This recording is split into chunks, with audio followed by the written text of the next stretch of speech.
Welcome back. I'm just trying to show you as many examples as possible of solving differential equations, exact differential equations. One, trying to figure out whether the equations are exact, and then if you know they're exact, how do you figure out the xi and figure out the solution of the differential equation? So the next one in my book is 3x squared minus 2xy plus 2 times dx plus 6y squared minus x squared plus 3 times dy is equal to 0. So just the way it was written, this isn't superficially in that form that we want, right? What's the form that we want? We want some function of x and y plus another function of x and y times y prime, or dy dx, is equal to 0. We're close. How could we get this equation into this form? Well, we just divide both sides of this equation by dx, right? And then we get 3x squared minus 2xy plus 2. We're dividing by dx, so that dx just becomes a 1. Plus 6y squared minus x squared plus 3. And then we're dividing by dx, so that becomes dy dx is equal to, what's 0 divided by dx? Well, it's just 0. And there we have it. We have written this in the form that we need, in this form. And now we need to prove to ourselves that this is an exact equation. So let's do that. So what's the partial of m? This is the m function, right? This is the m function. This was a plus here. What's the partial of this with respect to y? This would be 0. This would be minus 2x, and then just a 2. So that's the partial of this with respect to y is minus 2x. What's the partial of n with respect to x? This would be 0. This would be minus 2x.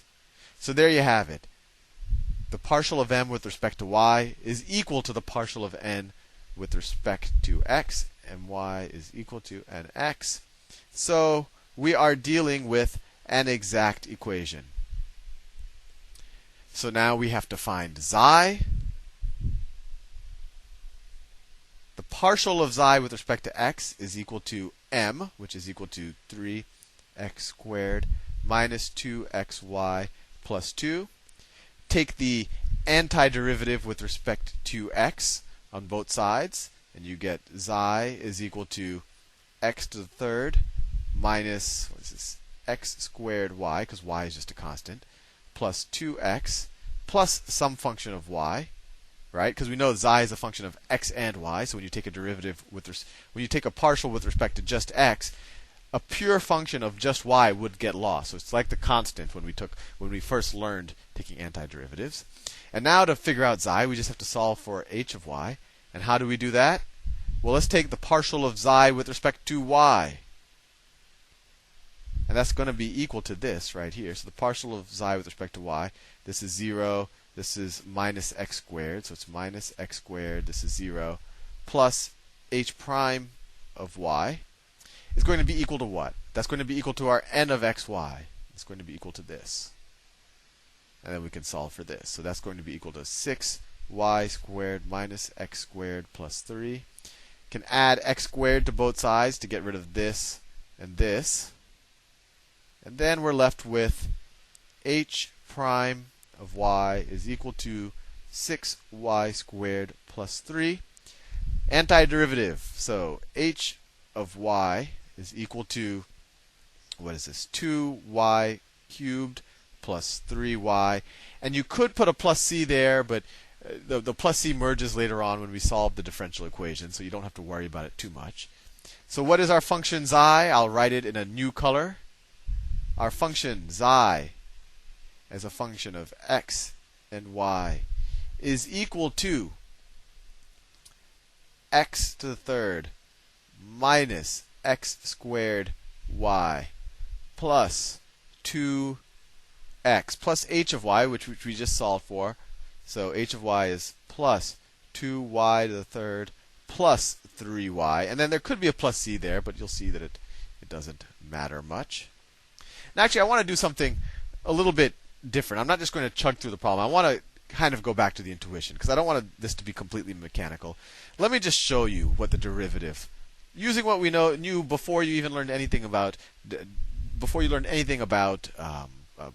partial derivative chain rule.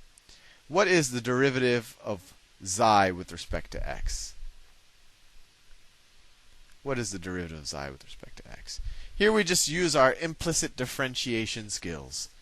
So the derivative of this, I'll do it in a new color, is 3x squared minus, now we're going to have to use the chain rule here. So the derivative of the first expression with respect to x is well, let me just put the minus sign and I can put it like that. So it's 2x times y times the first plus the first function, x squared, times the derivative of the second function with respect to x. Well, that's just y prime, right? It's the derivative of y with respect to y is 1 times the derivative of y with respect to x, which is just y prime. Fair enough. Plus the derivative of this with respect to x is easy, 2.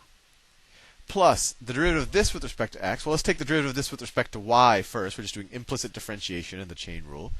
So this is plus 6y squared. And then we're doing the chain rule, so we took the derivative with respect to y, and then you have to multiply that times the derivative of y with respect to x, which is just y prime.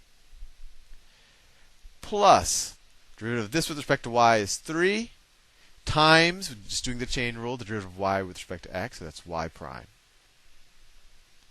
And let's see if we can simplify this. So we get this is equal to 3x squared minus 2xy plus 2. So that's this term, and this term.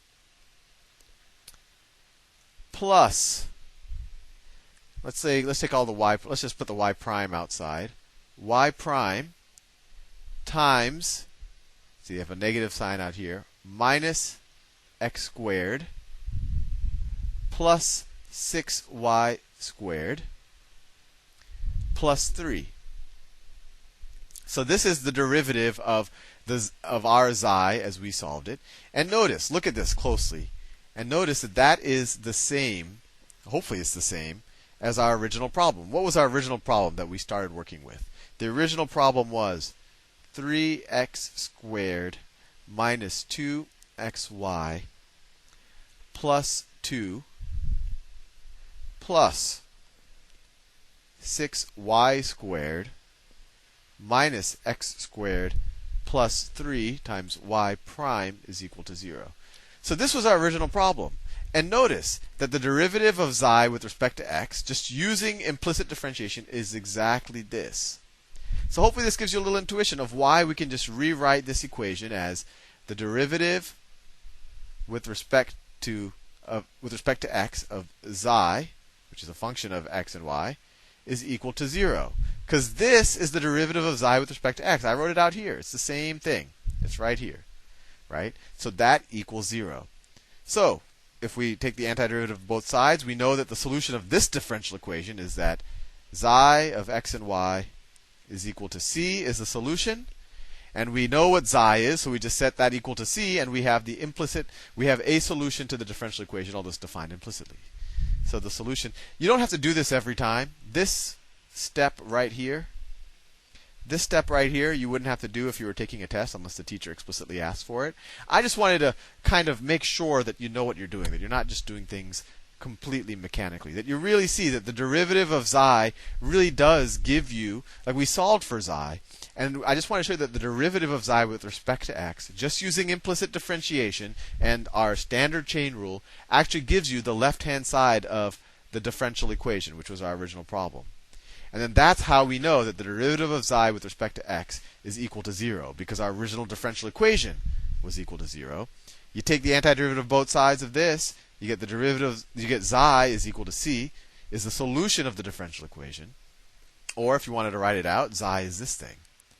Our solution to the differential equation is x to the third minus x squared y plus 2x plus 2y to the third plus 3y is equal to c, is an implicitly defined solution of our original differential equation. Anyway, I've run out of time again.